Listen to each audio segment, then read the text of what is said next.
Hey, comic book fans, welcome back to Comic Book Corner 2.0. And guys, based off of popular demand, you guys wanted it. I finally ordered it and I finally got it last night and I read it this morning. It took me about an hour and a half to 2 hours to read it, and I wanted to get a review up for you guys, and that was Deadly Class Volume Number 1. Now, this book consists of the first 6 issues of the series. And this book is written by Rick Remender, and the artwork is done by Wes Craig. Now, if you look at the interior artwork, here's just the interior cover where you get to see some of the main characters in here, which is here is Saya is her name. This is Willie. I think that's Billy there, and that is our main character, which is Marcus. So we can see that there. And then we have some of our other characters as I described this book. Now, this book takes place in the 80s. So if you're a fan of the 80s, you're going to know a lot of things that are referenced in this particular book when they show things. Like if you guys ever played the popular video game called 720, yeah, that was actually referenced here, and it's called 720 Skate or Die, you know, if you remember that. Popular rock bands like Def Leppard were mentioned in here. The Space Shuttle Challenger, Pac-Man was talked about in here. So a lot of pulp culture things from the 80s were mentioned in this series, and I truly enjoyed that. Run DMC, LL Cool J. So if, again, you're a fan of the 80s, again, you're going to love all that stuff. I thought the artwork is very well done here. This is the first issue that I'm showing you. The female on here, her name is Saya, and she's an Asian girl that goes to recruit Marcus into this crazy assassin school.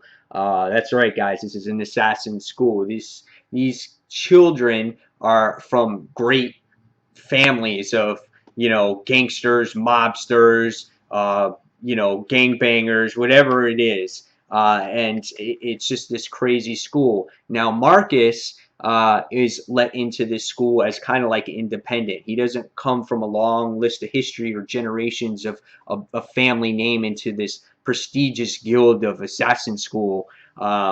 He's just kind of this independent that some people know his story, so that makes him a greater risk, kind of like an unknown. And his thing here is to try to assassinate the president because he feels that the reason why his parents died is because of the president, because his father worked for the CIA and whatnot. So really interesting plot line. The book does a really good job in the first issues of describing who Marcus is, but leaving enough mystery there for the reader to, you know, read on. And I thought it was really well done. Again, artwork is phenomenal here. All the paneling and the layouts are really interesting. Kind of, you know, gritty artwork here, but it fits the tone of the book because, again, this is a bunch of, you know, assassins. But it's a fun book at the same time because it's a bunch of teenagers going through their, you know, high school years, but at this crazy guild, you know, and I thought it was really entertaining. You get to meet the master here, the one that's in head of this school. His name is Master Lynn, and he tells Marcus, which again is our main character right here, what the school is about, what it represents, what the rules are, and whatnot. So the first issue gets you a familiarity of the character and what is to come, because they show you this school, how hidden it is, and it's like deep underground, and no one knows that it exists except these particular people. So basically, they're going to be hitmen. They're hitmen in training, and that's what it is. So that's basically what the first issue covers. Now, a lot of you were saying that Daily Class issue number 1 should have been nominated for Comic of the Year, or should have been Comic of the Year. And after reading it now, I think it was a very great book, but I don't think, in my opinion, it was Comic of the Year. But it was enough for me to keep reading the first issue. I was like, okay, well, what does this have to offer?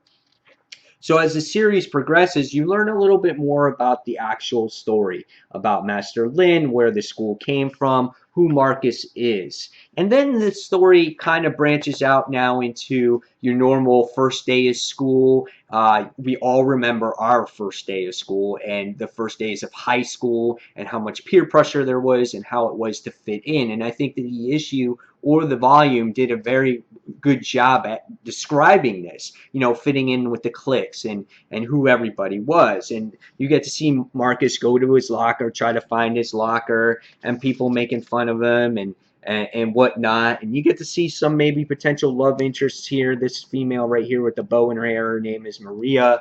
And we get to meet all the other people in here. We get to go through his periods of school. Like he goes through the first day of school and he winds up going through first period, which is assassin psychology. Then he goes through second period, which is beheading, on how to kill or behead people. And he goes through, lunch and whatnot. And he goes through the hallways, everyone looking at him, not fitting in. Does that remind you at one point in life in school? He's considered like an outcast here. So very interesting beginning to this particular story, and I really liked how it all really started off. By the time you wind up getting through the beginning of this volume, you learn again all the people that are involved with this school. The Dixie Mob, which is the bunch of rednecks. You wind up seeing the Satovatos, which is the bunch of Mexican or Puerto Rican people. You see the Jersey Kings. So all these people are affiliated and go into these groups. There's the preps. So it's very high schoolish. So I really enjoyed that aspect of getting to know all the characters, the kids that go into the school. And you wind up getting to know a little bit more of the supporting cast of this particular series, where when Marcus, the main character, goes out onto this particular homework assignment to kill somebody with his friend Willie. And it was a really fun time there. So I thought that was very interesting. For me, this first volume picks up where I said, okay, I'm truly invested into this, is where they wind up failing the homework assignment on killing somebody, and Master Lynn winds up putting Marcus into a confinement, and now there's their punishment. It's either sometimes it could be death, expulsion, or confinement. So they wind up putting him in confinement, and his schoolmates wind up breaking him out, and the important thing is going back and putting him back in before they release him from confinement. Now, the reason why they broke him out is because they're going to Vegas because they want to get this kid's father, Billy. They wanted to kill him because his father is an asshole and he couldn't stand his father. So that's why they were going to Vegas. In the meantime, though, they're out to have a good time. They're out to party. They're out to do drugs. They're just out to just be kids, and experiment and stuff.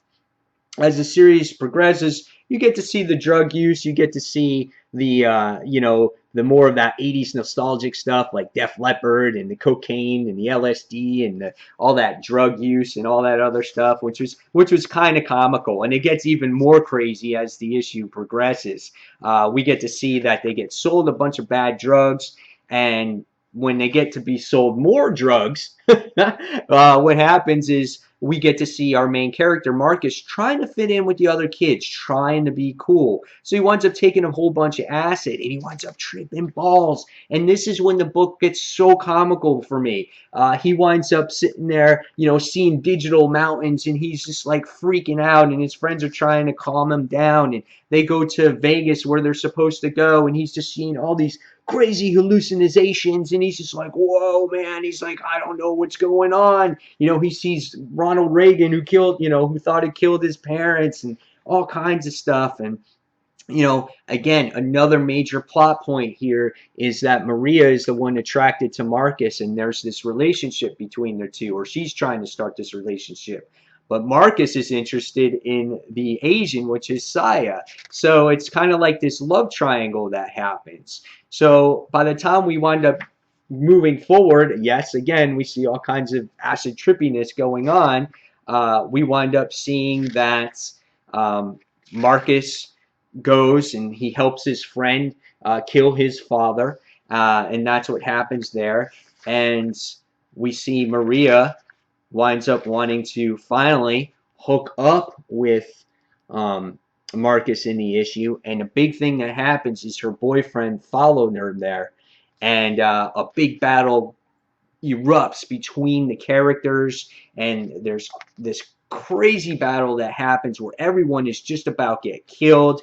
There's a lot of humor though involved in the actual fight too, because he just has, you know, Twinkies talking to him, and it's just a great and entertaining and fun action-packed read by the time you get to issues 4, 5, and 6. And then there's this climactic climax that's great. And then by the time it's all said and over with, you're just reading, you've read it, and you're just like, wow. And you really have dove deep into these characters. And it's great character development because you get to know a little bit of each and every character by the time you're done reading this first volume.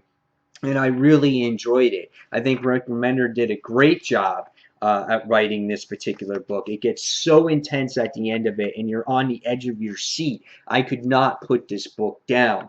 So after reading this first trade, I really, really enjoyed it. And it's true, what happens in Vegas stays in Vegas, because everything that happened in Vegas. But yeah, I really enjoyed this first issue of Deadly Class. Thank you, everyone, for recommending this to me. You know, it feels great to read a book, you know, take other people's advice.